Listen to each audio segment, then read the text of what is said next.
One of the most bitter trials in this city's history ended in a hung jury today.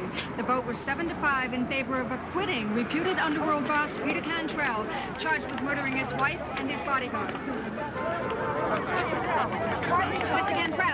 Mr. Cantrell, do you think the district attorney Wexford will retry the case?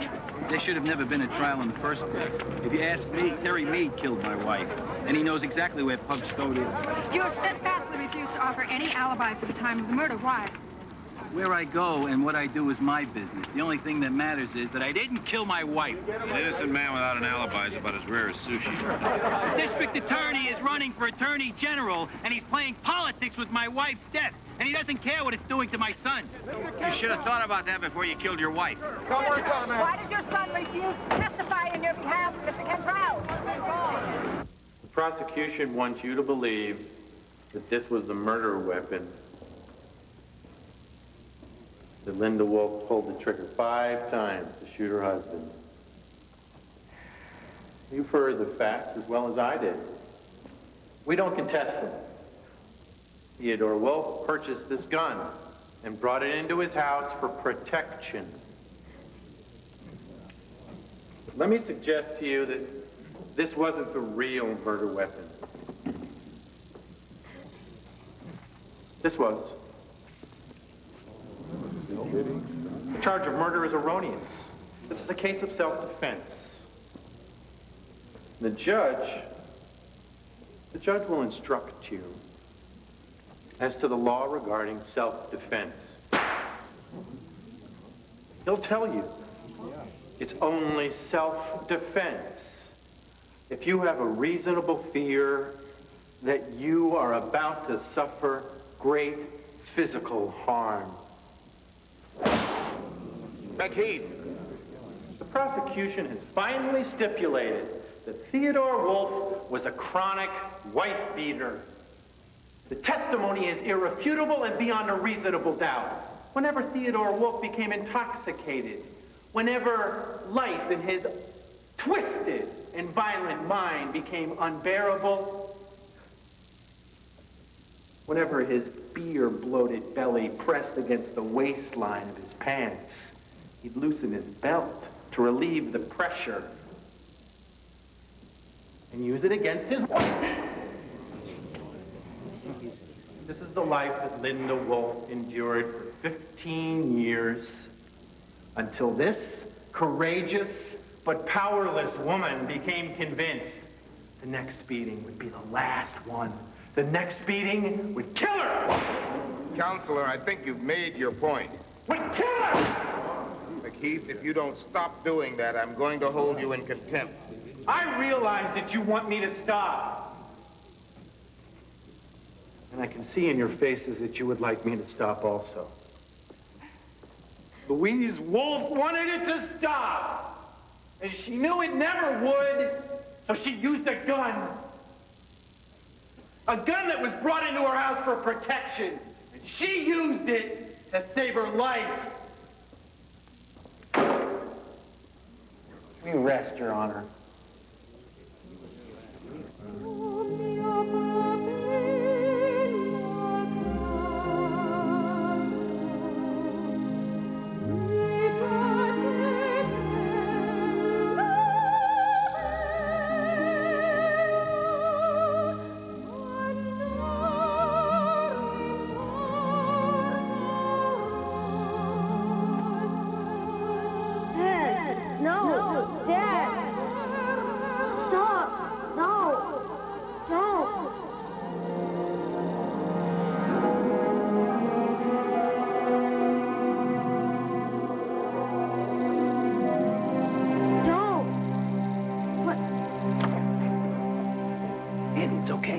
It's okay. You're safe.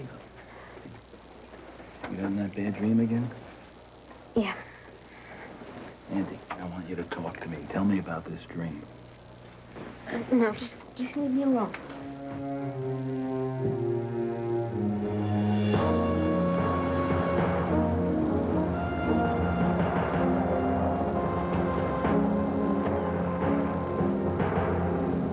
Maybe Terry Meade thought I was through, but I'm not. And I want things back the way they were. Now listen, set up a meeting at the club at 2 o'clock and make sure everybody's there. I'm sorry for that. Jack, who is it?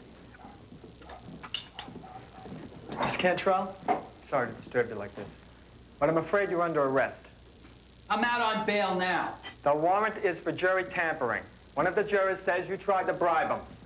You have the right to remain silent. Thank you, officer. I know my rights. Anything you say will be used against you. I know my rights. If you decide to answer questions, you may stop at any time. You have the right to talk to a lawyer before answering any questions. If you cannot afford one will be provided by the Commonwealth of Massachusetts. Jack, take care of this kid. See that he gets whatever he needs.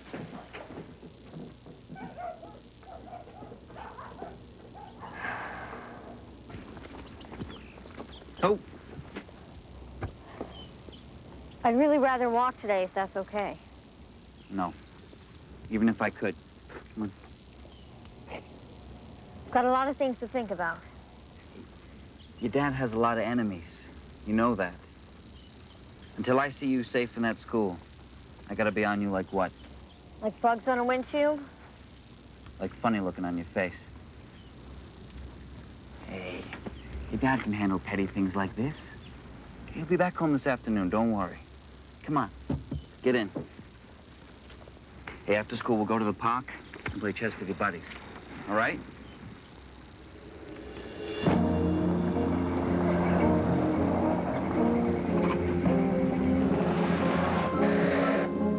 Johnson here. The kid and his bodyguard just left the house.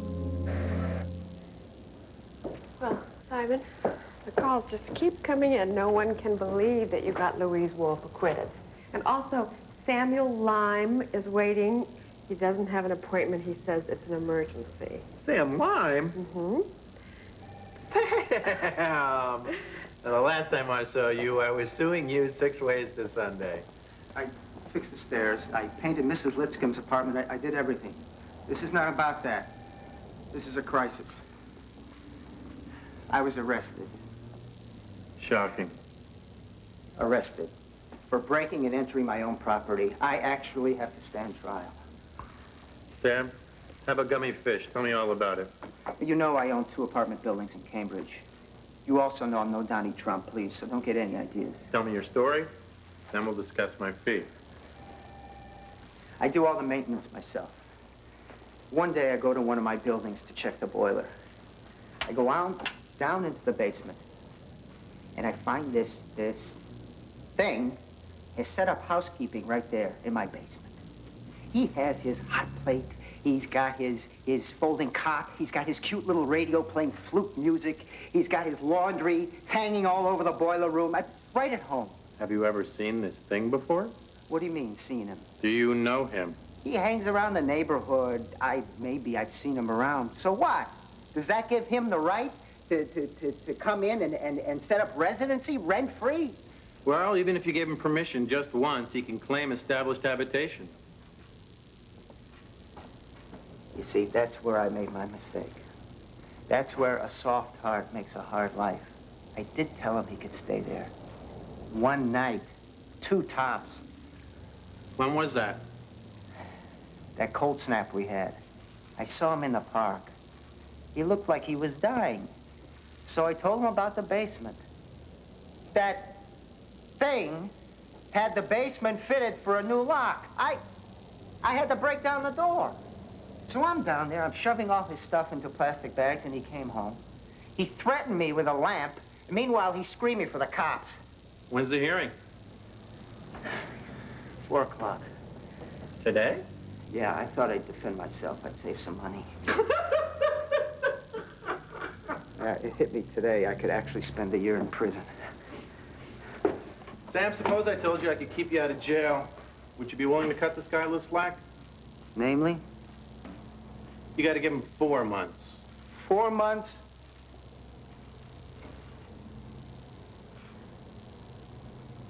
Okay, all right. Here comes Andy Cantrell. His old man bribed the jury because he knew they were going to nail him. Yeah.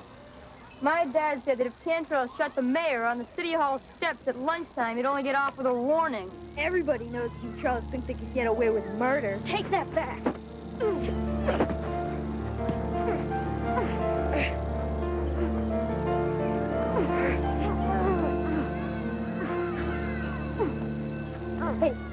on, we're gonna be late. Let's go. Come on.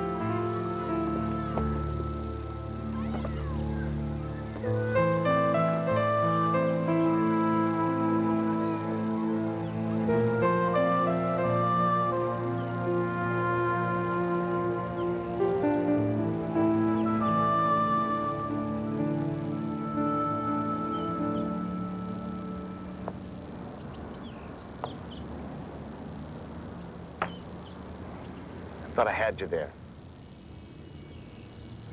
Hey, Miggs, I gotta play you plus Bobby Fischer. Unless you're making a formal allegation, it's your move.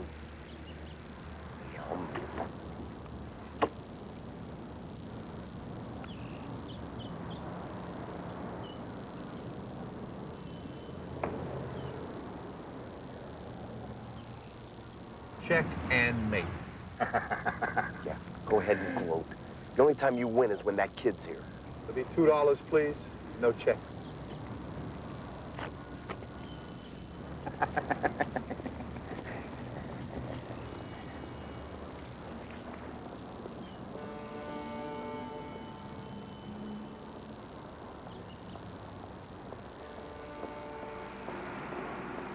Hey, Andy, I don't want to sound ungrateful. I mean, you won me a couple of bucks, but aren't you supposed to be in school or something? You know that lawyer you're always talking about? The one you think is so good? Like Keith. Think you could bring me to him? Andy, does your father know you're here?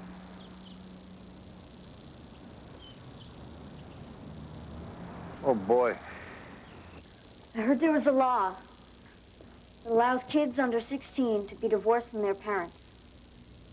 I want to apply to the court so I can leave home and be responsible for my own life. Is that so? Where do you want to live? I don't know. Just don't want to live at home anymore. Well, Andy, it's not quite that simple. Courts are understandably hesitant about splitting up families. Is it really that bad at home? Yeah. Well, what is it? Your dad beat you, punish you, make you sleep in the microwave? Don't look like he starves you. What's the beef? Mac, Andy's father is Peter Cantrell, boss of the South Side. Holy moly. He's a bad person. He's done a lot of scary things. He killed my mom. Yeah, I heard something about that. You really think he did it? Yeah. She hated him. She was going to leave and take me with her. I need your help to get away from him. Peter Cantrell's son. This is beautiful. See? I told you, he's like everyone else. Scared of my dad. I love your dad. Sit down. Yvette? Yeah? Dig up everything you can from social services on custody of a child. The defendant is accused of breaking and entering and burglary of the premises occupied by the complainant, John Rainbow, also resisting arrest. Your Honor, I need a continuance. My client came to me 2 hours ago when he realized the expense of an attorney might prevent him from going to jail for a year. Damn all right. Cheap. Your Honor, he owns 2 buildings, 8 apartments, but he's too cheap to let a poor man sleep in his basement. Wouldn't be poor if he got a job. Bum. Parasite! Parasite. What? Wait, Your Honor. Throw me out. You had to invade my home. Your home, huh? I'll give you your home. The law has you now, mister. Sam. Chill, baby, chill. Your Honor, this all points to the fact that we just need a little time. No argument. 1 week? Thank you. Until then, accused is to make no further effort to harass or infringe on Mr. Rainbow's peaceful enjoyment of the premises. Understood. Next case. Bastard.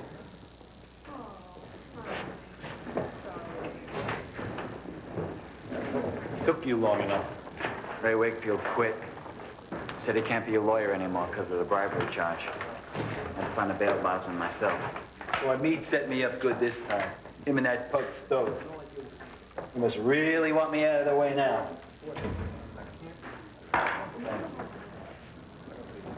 Hey, I got worse news, Mr. Cantrell. What? Andy's missing. You're supposed to pick him up at that school. You're supposed to look out. They said he ran away, Mr. Cantrell. Sorry. I knew he was upset. Ajax is out looking for him now. I want every guy on the north end out looking for him. You call Manny and get it started. Then you go to that school and you see if he said anything to anybody. You hear me? Then go to that park he likes and check it out. Call me every hour. You think Terry Meade's behind this? If he is, my boy is dead. And so are you. Yeah, but Andy, how can you be sure that he killed your mom? I mean, he's a gangster and everything, but maybe he's telling the truth about this. I'd hear them fighting. They don't know I heard them, but I did. Well, Andy, grown-ups fight all the time. My parents fought day and night, but they both died of natural causes.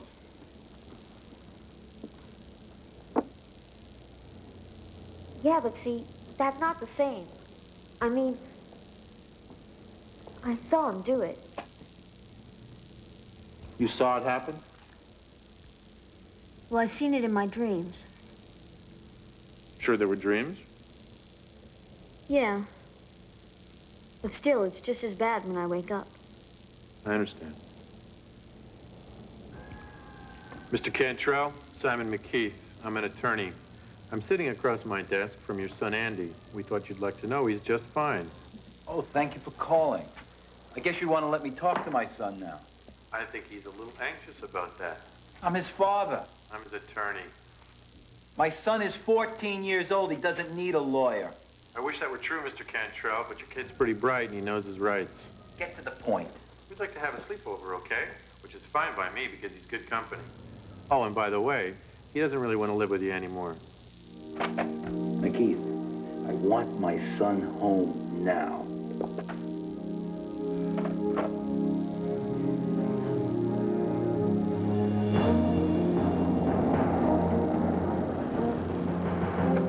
This is it, Mr. Cantrell. Come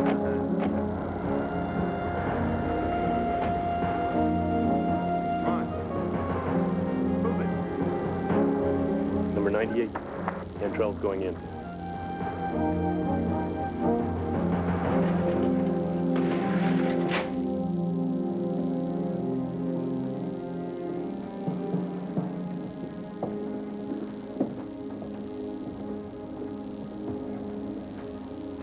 Where is my son? Your son is safe, Mr. Cantrell. Want to shoot me and throw me in the river, or you want to lose the heat? Sit down, we'll talk about it. Okay, we'll talk.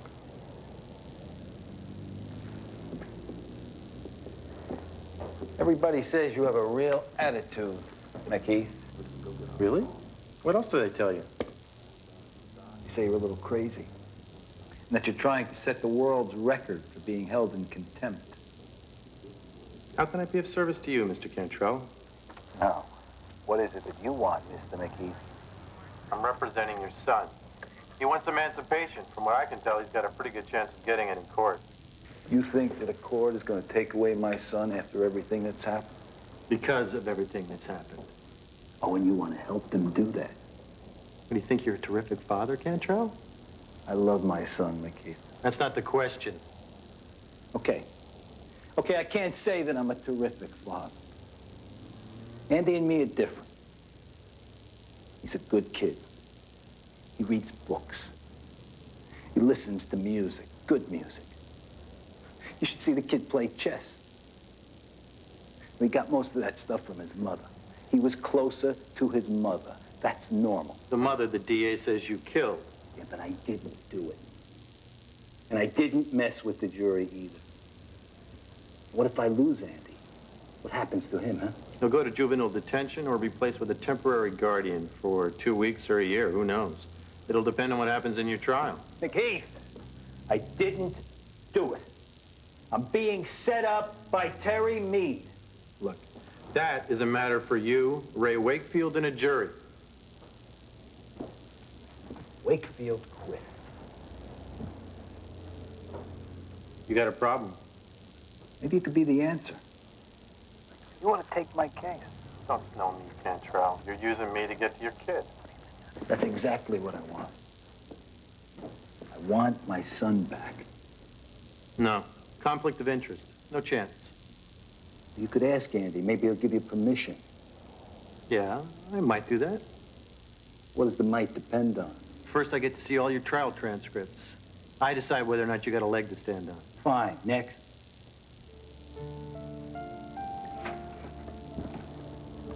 If I represent you, you agree that Andy has a right to decide what he wants to do without any court hearings.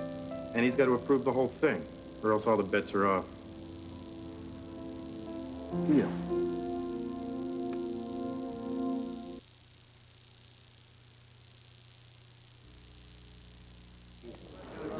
Oh, my.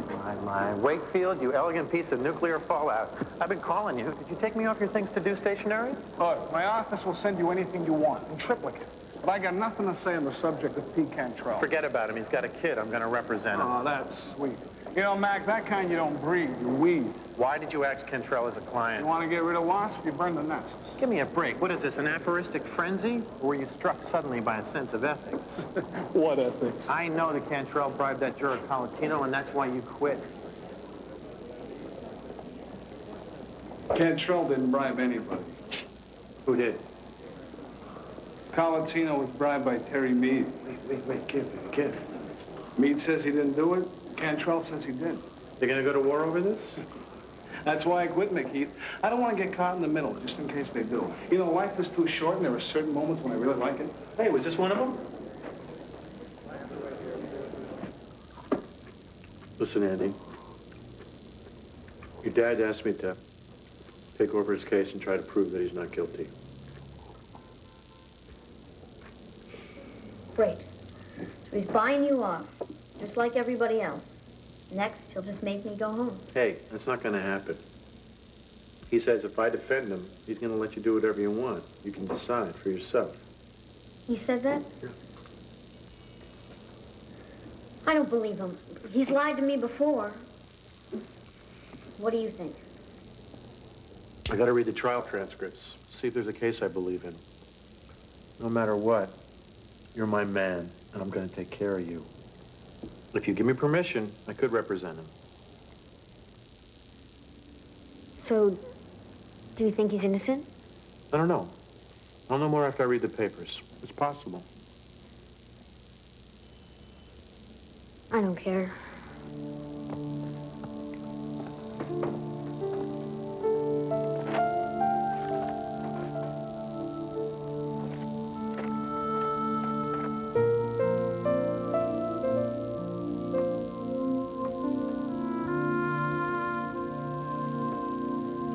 Well, Mr. I don't care. This is your 4th visit.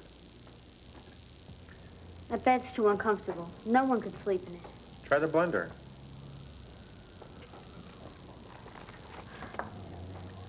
You understand all this? Yeah, I get a little of it, you know. Looks complicated.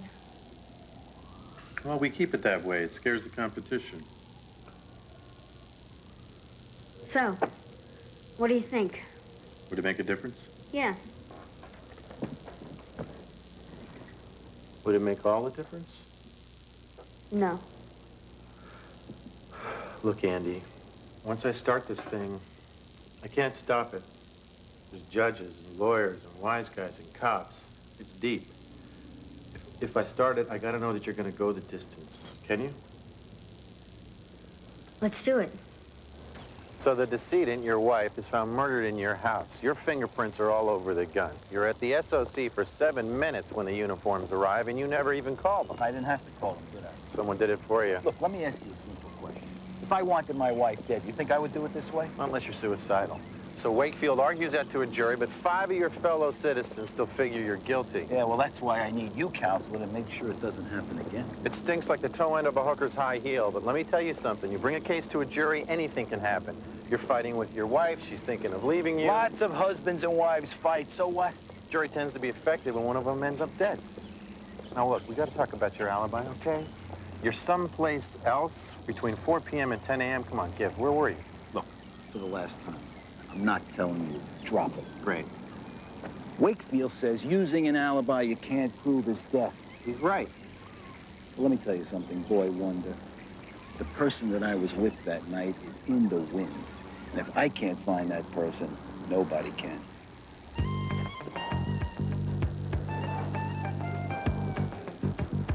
The Rainbow!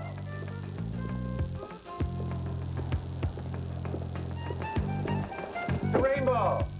Simon McKee. I met you at that hearing the other day. Listen, I was hoping we could talk and, I don't know, come to some kind of arrangement. Well, there won't be no use.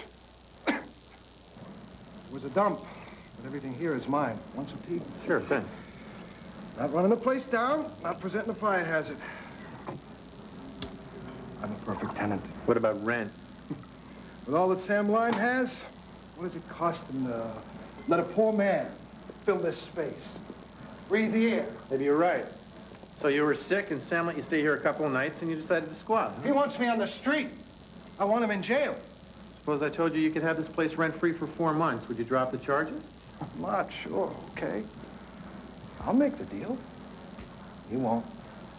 I'll handle him. He'll fight to the finish. He hates me. He doesn't hate you. He's hated me for 20 years. 20 years? He hasn't told you. He's my brother. He's your brother? I said you could not be in this office. I said you could only be in this outer office with your friend. Hello, Elizabeth. Gentlemen, find anything interesting? FBI, Mr. McKee. We showed our warrant to your girl here. Miss Verhagen is a professional researcher, a paralegal, and a student of Kundalini Yoga. So tell me, fellas, what are you looking for? We're looking for any evidence of cash payments from an illegal source. From Mr. Peter Cantrell. Oh, yeah. Now that's... Gosh, have you looked in these boxes? I usually leave the illegal payments out here somewhere. Look, why don't you give us a break? If Cantrell pays you in cash from an illegal source, then maybe we can nail this guy. We know you've met with him a couple of times. Been keeping pretty close tabs on him, huh? For months. That's our job. And damn it, men, I'm glad you're doing it. You bozos blow in here with your bad suits and your badges, and you think you own the joint. I know you guys lied to get probable cause to get a warrant to get in here. And if you don't disappear in 2 seconds, I'm taking you down to the district attorney. I'm gonna get you indicted for perjury. Get on the other side of my threshold, pal, and get the hell out of my office.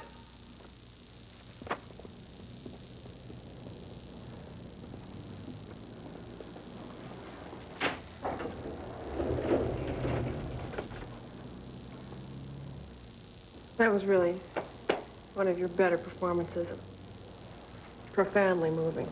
Elizabeth, send those men a dozen roses and some bad cologne. They just blew the whole Cantrell case wide open. Hey, Yvette. Yellow. Did you find anything out on Johnny Rainbow?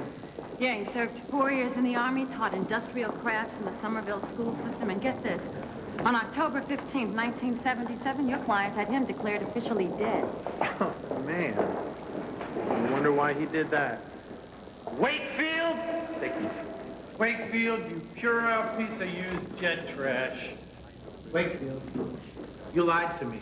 You didn't drop Cantrell because him and me were about to go to war. You did it because the feds were all over you and him like a bad toupee, and they would have found out you're as dirty as my old lady's mouth. The hell, you going soft in the head, McKee? Yeah, when I see you, I get all kind of squishy. What the hell are you doing? Tell you something, Wakefield. Go ahead. Move back.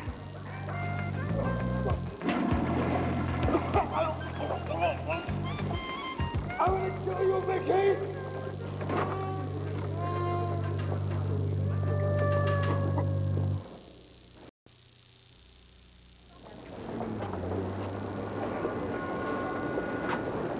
Sam! What do you need me today for? I thought you were taking care of the preliminaries. Why didn't you tell me Johnny Rainbow is your brother? That has nothing to do with this case. Nothing. Sam, I'm your lawyer. You told me everything about the case. You should have mentioned that. What for? I worked. I made a living. I fulfilled my obligations. What's he done with his life? Nothing. On the road. That's what he said 20 years ago when he left our home. I'm going on the road. Did he care he was breaking our mother's heart? Oh. That's why you hate him, huh? Our mother was 6 months dying of cancer. Every day she asked for him. I didn't even know where he was. 3 months after the funeral, he strolls into town. He's got a new name, Rainbow. Isn't that cute, Rainbow? Well, he was on the road when she was dying. He can be on the road now. I don't want him. Hey, Sam, your friends may buy this dying mother deserted by son routine, but basically you hate the guy, am I right? That's right. Hey, 3 months, McKeith, and then he's out of there. 4. Right? You told me 3 months to 4 keep me out of jail. months. All right, 4 months, but no more. Then he's on the road again, right? Hey, McKeith, you work for me. I don't think so. All rise. This court is now in session. The Honorable Judge Murphy presiding. Be seated.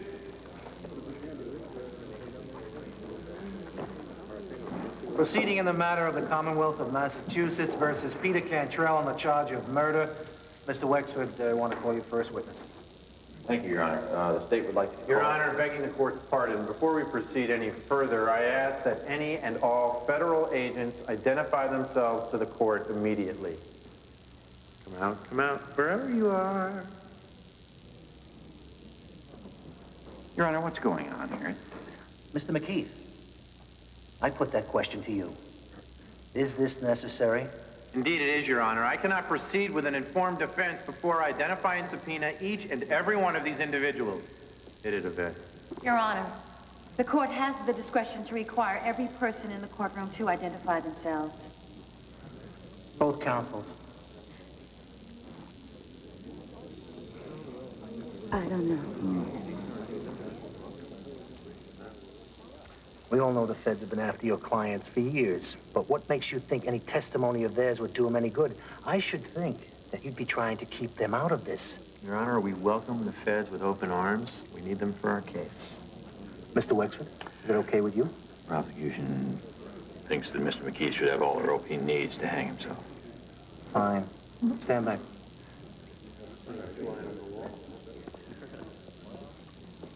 Any federal agents, whether on duty or not, please stand up and identify yourselves to the court.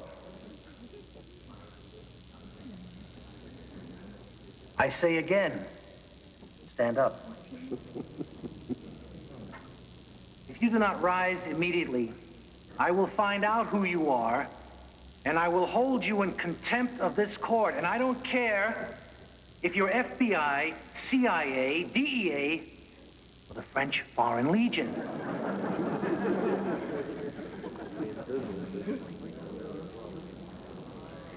Gentlemen and counsel, approach the bench and be prepared to tell me everything the federal government knows about this case.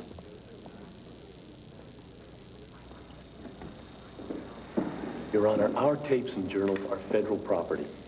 Their confidentiality is necessary for the success of an ongoing operation. We can't show them to anyone. Then I'm going to move for a dismissal of all the charges against my client, Your Honor. Without this evidence, I cannot mount a defense, and you know I'm going to get it. This guy's facing life and a half. No jury's going to convict him unless I see the stuff these boys are hoarding. Your Honor, is this necessary? Well, here's the way we're going to do this. Either you can give Mr. McKeith what he asks for, which, as I understand it, covers 2 very limited time periods, or I'm going to issue a court order that covers every tape recording, file, and note that you have on Cantrell going back 20 years. Now, do I make myself clear? We have to talk to our boss. I can get you the material in maybe a week. Oh, really? 2 o'clock this afternoon. Nice try, guys. All right, boys, as you know, this is a matter of civil law. You've got 5 minutes to get civil. Let's talk. What, but I can stay in the basement till next March? John, listen to what Sam has to say.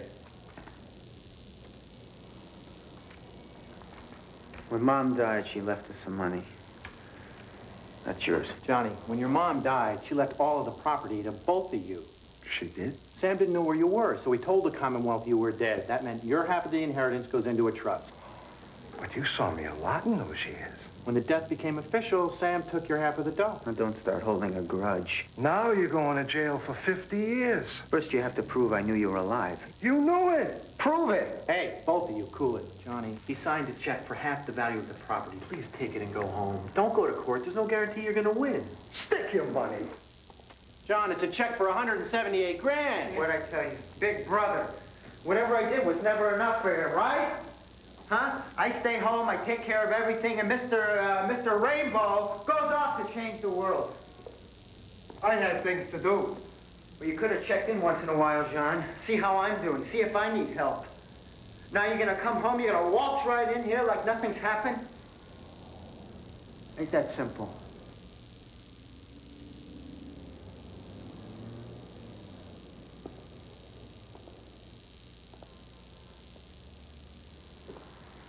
I'm gonna take this check. But only because I know you won't know what to do with it. Johnny, you're a mensch. I'm not gonna know what to do with it. That's right. You show me proof of that, John. I know plenty what to do with it. Defense, call your next witness. Your Honor, the defense calls Special Agent Johnson to the stand. What are you calling him for? To establish that you were nowhere near your house the night of your wife's death. The feds have been keeping tabs. No, don't do it. I don't want it. Keith, get your client under control. You give a dance, you gotta pay the band. Andy, get out of here. Mr. Cantrell. I don't want my son to hear this, Judge. Sit down, Mr. Cantrell, or I will have you restrained. He's gonna throw you right in the can.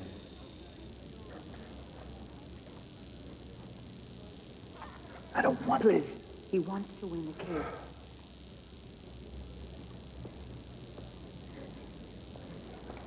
Mr. Johnson, you're an agent of the federal government, is that correct? Yes, sir. You've had Mr. Cantrell under surveillance for a number of years. We have an ongoing investigation of mob activities in Boston. And no such investigation would be complete if it didn't include my client, true? Yes, sir. You've also been keeping tabs on a Mr. Terry Meade, a business associate of Mr. Cantrell. We have an interest in his activities as well. Right. I'd like you to identify this transcript, a copy of which is marked Exhibit A. These are records of Mr. Meade's phone conversations for the final days of Mr. Cantrell's trial. What exactly do they say about the matter of a bribed juror during Mr. Cantrell's previous trial for the murder of his wife? Among other things, they show that Mr. Meade bribed that juror. We will return to that matter in a second. During your exhaustive surveillance of Mr. Cantrell, did you ever observe him at the premises of 400 Bostic Boulevard? Many times. Did he have an apartment there? Yes, 16A. It's the penthouse. Did he live there? No, he visited. Did someone else live there? No. Well, do you have any idea why he went there, Agent Johnson? To see a woman. A woman. Could you be a little more specific, please? Her name is Colette Daguerre. She's a French national, but she flew to Boston to see Mr. Cantrell frequently. And each and every time she flew to Boston to see Mr. Cantrell, they would stay together in this apartment. Is that correct? Yes. She was his mistress.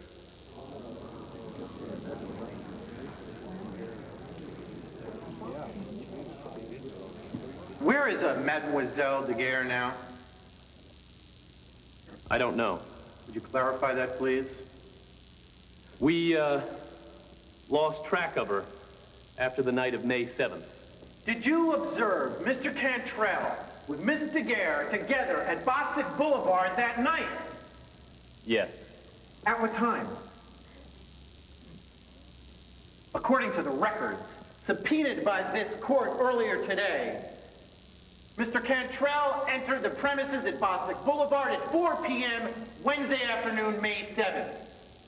What time did he leave?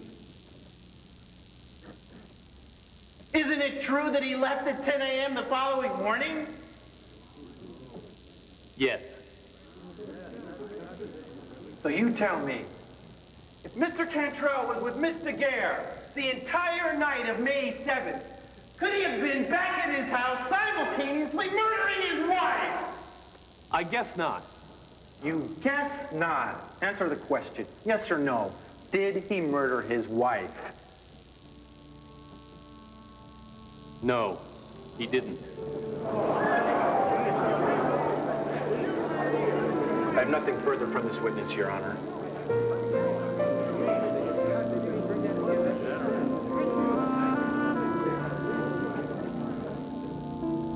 So what do you think I should do? I'm your lawyer, Andy. I can only advise you. I can't tell you what to do. You're the client. You have to decide. Thanks for your help. Your dad is a wise guy, Andy. You know that. It's never going to change. Everything he touches is going to turn to profit and go straight to hell. But he didn't hurt your mom. I know that. That's one of the reasons why I defended him.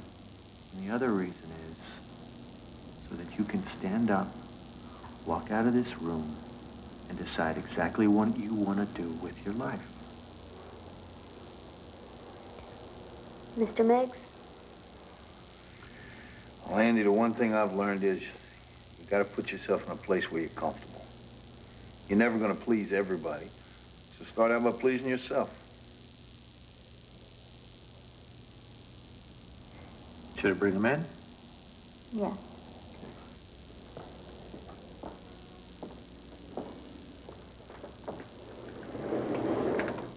Mr. Cantrell?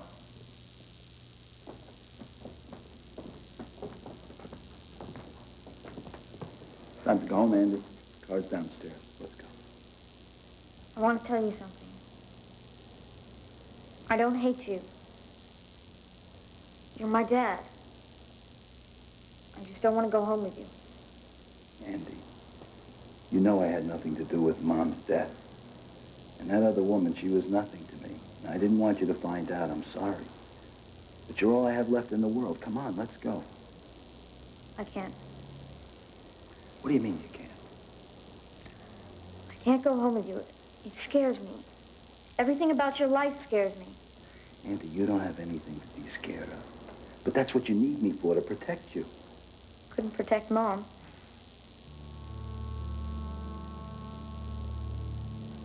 Look, I'll just go to boarding school for a while. Did he put you up to this? No. Is that what you really want? Yeah. When will I see you? Holidays, I guess. Holidays. Great. You're a good boy, Andy. I love you.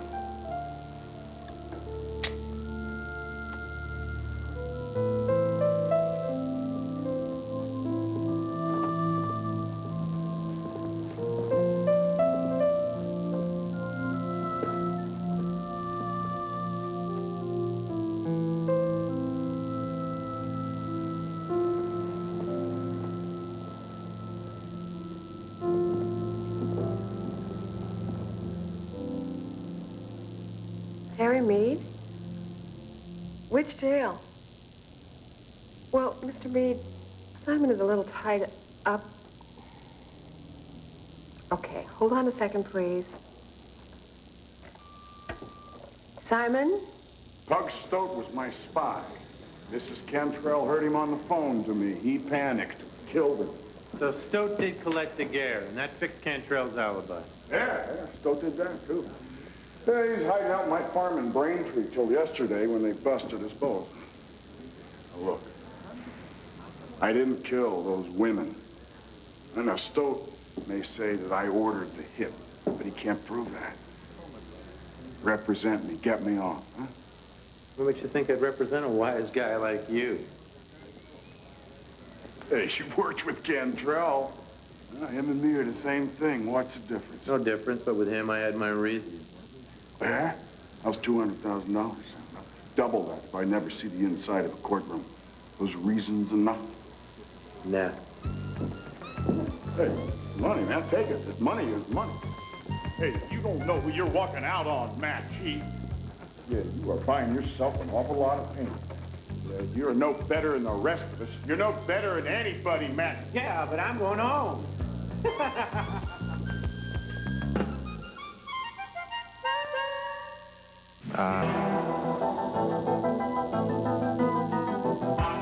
night, the sneakiest show on television is turning its hidden cameras on America's kids to show you just how funny they can be on an all-new, totally hidden video special, followed by Haywire and back-to-back episodes of Cops, beginning with an all-new Cops in Las Vegas tomorrow night.